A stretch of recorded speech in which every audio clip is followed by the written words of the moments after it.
Okay, so real talk. You ever notice how the people you bend over backwards for are the same ones who treat you like an option?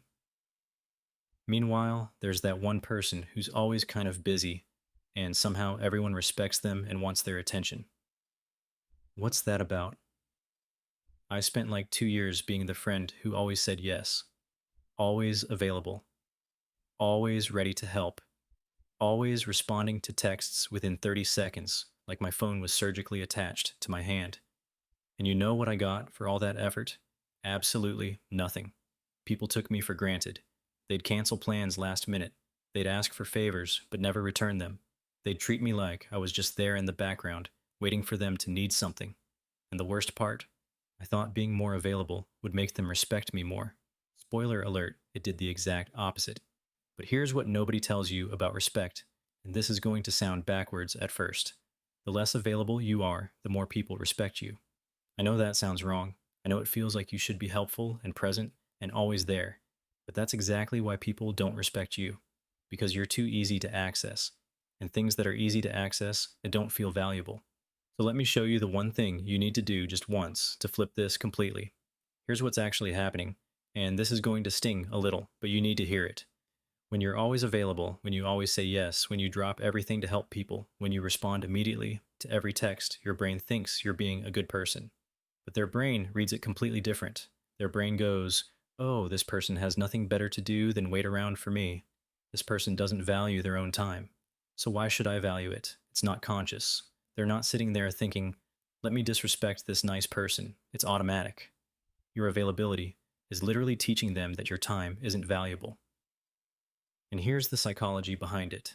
It's called the scarcity principle, and it explains why diamonds cost more than water, even though water keeps you alive, and diamonds are just shiny rocks. Things that are rare feel more valuable. Things that are everywhere feel cheap. You being always available makes you everywhere, and everywhere doesn't command respect. I learned this the hard way when I realized the friend who took 3 days to respond to my texts somehow had more people wanting to hang out with them than I did with my instant replies. What? Yeah, the person who was less available was more desired. That's when it clicked. So here's what you're going to do, and you only have to do this once for people to completely change how they treat you. You're going to become selectively unavailable. Not in a fake way, not in a playing games way. I mean, you're actually going to start valuing your time and acting like it. Next time someone asks you to do something, or texts you, or wants your help, or tries to make last minute plans, you're going to pause and ask yourself one question. Do I actually want to do this, or am I just saying yes because I'm afraid they won't like me if I say no? If the answer is the second one, you say no. Or you say, I can't right now, but I can help you next week. Or you just don't respond immediately. You take your time. You wait a few hours. You let them wonder if you're busy with something more important than them. Because maybe you are. Maybe you're living your actual life instead of waiting around to be useful to people who don't appreciate you. Here's what happens when you do this, and it's kind of wild to watch. The first time you're not immediately available, people notice. They might even get a little annoyed. They're used to you jumping. But then something shifts. They start thinking, oh, wait, why isn't this person available? What are they doing that's more important than talking to me? Like, suddenly, without you saying anything, without you explaining, without you proving your worth, you become more interesting. You become more valuable in their mind. Because your time is clearly valuable to you, which means it should be valuable to them too. I tried this with a friend who would text me at like 10 p.m., asking if I could help them with something random, and I'd always drop what I was doing and say, yeah, sure, what do you need? Every single time. And every single time they'd take hours to respond back or change their mind, or it would turn out to be something that wasn't even urgent. So one night, they texted, and I just didn't respond. I was actually busy, but I also made the conscious choice to not drop everything. I responded the next morning with, hey, sorry, was busy last night, what's up? You know what happened? They apologized for bothering me. They'd never done that before, never. Because for the first time, I'd shown them that my time had boundaries. The psychology here is actually fascinating and kind of messed up. There's this thing called intermittent reinforcement. And it's the same principle that makes gambling addictive. When you always respond, always help, always show up, you're giving constant reinforcement. They know exactly what they'll get from you. There's no mystery, no variation, no reason to value it because it's guaranteed. But when you become unpredictable, when sometimes you're available and sometimes you're not, when they can't assume, you'll just drop everything that creates uncertainty. And uncertainty makes people pay attention. They start valuing the times when you are available because they can't take it for granted anymore. You're not playing hard to get. You're just actually living a life where you're not constantly waiting around to be needed. And that's what respect looks like. Now let's talk about why this feels so hard and why you probably won't want to do it, even though you know it works. Because saying no feels mean. Not responding immediately feels rude. Not being available feels like you're letting people down. I get it. I felt all of that. But here's what I had to realize, and what you need to realize too. The people who get upset when you set boundaries are the people who are benefiting from you not having any. Read that again. If someone gets mad because you're not constantly available, they're not mad because they care about you. They're mad because you were convenient and now you're not. Real friends, real people who actually respect you will understand when you say, I can't right now. They'll respect your time because they have their own lives too.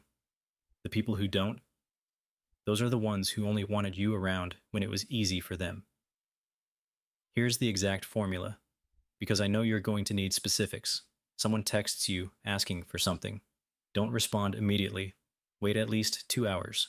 If it's actually urgent, they'll call or say it's urgent. Most things aren't urgent, they're just convenient for them. When you do respond, keep it simple. Hey, sorry, was in the middle of something. What's up? Notice you're not explaining what you were doing. You don't owe them a detailed breakdown of your time. You were busy. That's all they need to know. If they ask you to do something and you don't want to do it, you say, can't make that work. Not sorry, I can't. Not I wish I could, but just I can't make that work. It's not rude, it's honest. And honest boundaries are what create respect. If you do want to help, but not right this second, you say, I can help you with that next Tuesday. Let me know if that works. You're still being helpful. You're just not being immediately available, helpful. There's a difference. Let me tell you what happened when I started doing this consistently.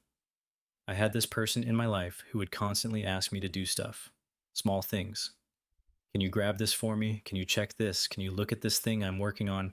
And I always said yes immediately because I thought that's what good friends do. But they never asked anyone else, just me, because I was the only one who always said yes. So I started saying, I'm in the middle of something, can it wait until later? Or I'm not able to do that right now. Not mean, not angry, just honest. And at first they seemed confused, like, wait, you were saying no? But then something amazing happened. They stopped asking me to do every little thing. And when they did ask, it was usually something that actually mattered. They started respecting my time because I showed them it was worth respecting. And our friendship actually got better because it wasn't just them using me as their personal assistant anymore.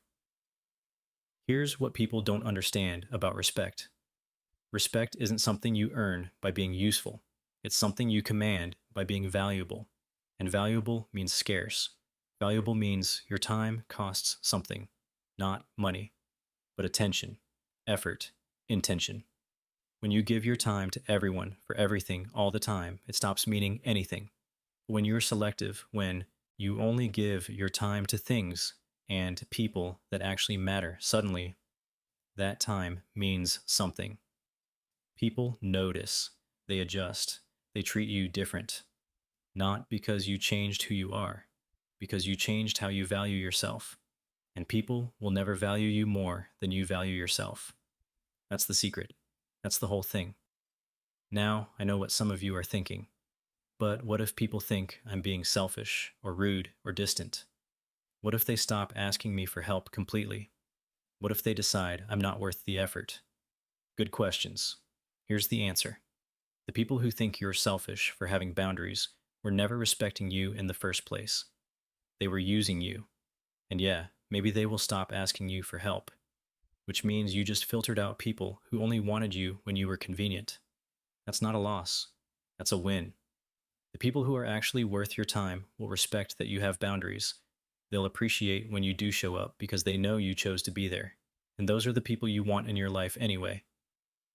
Here's your homework, and I'm serious about this. For the next week, I want you to practice being selectively unavailable. Not all the time, not in a way that's fake or forced. Just start paying attention to when you're saying yes out of obligation versus genuine desire.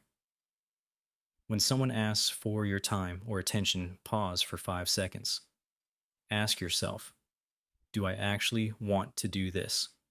If the answer is no, or even if it's, I guess, say no or not right now. See what happens.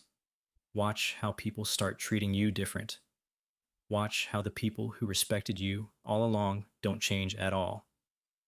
And watch how the people who were taking you for granted either step up or step out. Either way, you win because you're no longer giving your time to people who don't value it.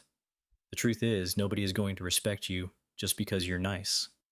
Being nice is great, but nice without boundaries is just being a doormat. Respect comes from showing people that your time, your energy, your presence is valuable. And the only way to show them that is to stop giving it away for free to everyone who asks. You don't have to be mean. You don't have to be cold. You just have to be selective. And selective is powerful.